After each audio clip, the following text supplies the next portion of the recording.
I discovered my purpose probably, I don't know, I was really young in my teenage years when I knew that I wanted to do some counseling. It wasn't until after I became a believer, when I was 19 years old, I surrendered my life to the Lord.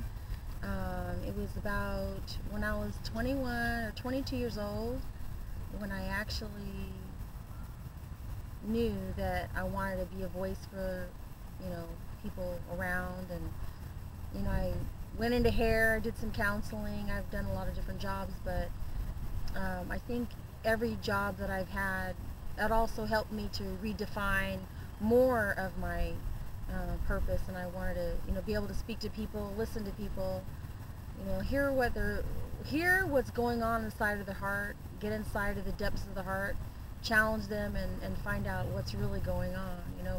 Where are you coming from? What's made you today to where you're going tomorrow, and what things have happened in your life to encourage you, or bring you to where you're at today. So I think, like I said, when I was about 22 years old, I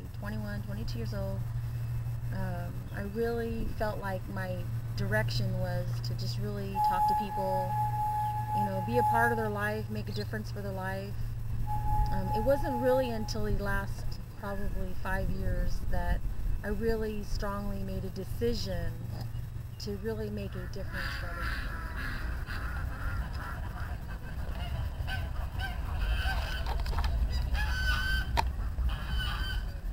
Sometimes you really don't know the true definition of what you're wanting to do until after you actually have experienced taking downfalls where you have to rise up and you say, wow, what did I do with my life, and who am I? You tend to, sometimes you forget who you are.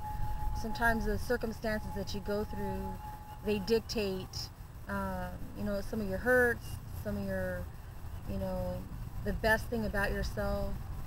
But I have to honestly say that it was, after I got married and, I started really seeking the Lord more. I really started giving myself over to prayer more. And I started really asking the Lord to give me a direct word. And, also when I, was married, I was married twice, actually.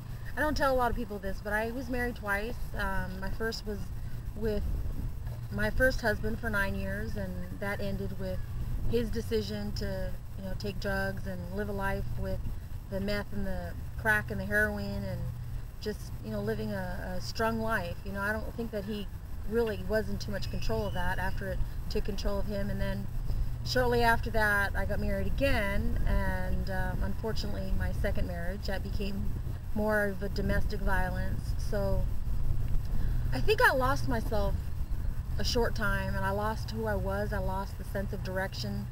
I lost my integrity, who I was, what I wanted to do, who I was.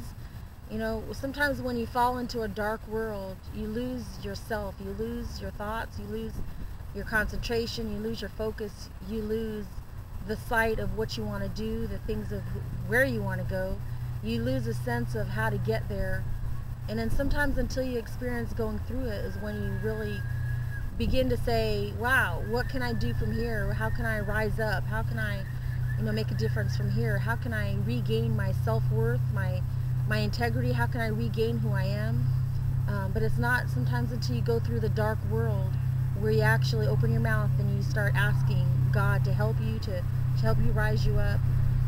So I have to say, after my first husband and my second marriage, I really started to really reevaluate who I was, what God wanted me to do. I started to really reevaluate my purpose, and that was mainly to be a voice to hurting people, people that are going through the hurt. Hurt is hurt. It doesn't matter if you're experiencing drugs, or you're married to somebody who has, they're strung out on the crack or the heroin or the methamphetamines, or you're married to somebody who's involved with domestic violence. Hurt is hurt, pain is pain.